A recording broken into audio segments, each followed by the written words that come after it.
Welcome to the Slop Farm. Enjoy the video. You start by confirming your account and connection. Do that now.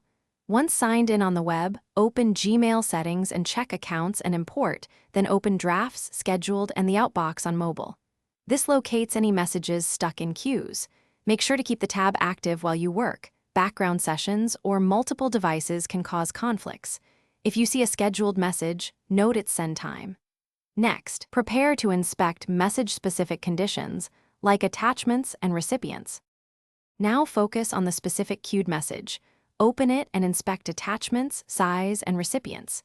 If the attachment exceeds Gmail limits, remove it or upload to Drive and paste a link. Once done, save or resend. Make sure recipient addresses are valid and that you haven't accidentally used a large recipient group causing throttling. Also check for blocked or bouncing addresses. Remove them. After edits, click Send or Save and refresh. If multiple clients are open, close others to avoid sync conflicts. Finally, refresh Gmail and click Send. Make sure the browser cache is cleared or try another browser because stale state can keep messages queued. If problems persist, disable extensions or use the Gmail mobile app to resend, since different clients force a fresh sync. As a fallback, export the message content, create a brand new email, paste the content and attachments afresh, then send. This often bypasses hidden corrupted headers. If that still fails, check Gmail status and wait a few minutes before retrying.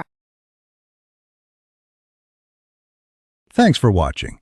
Consider subscribing if we helped you today.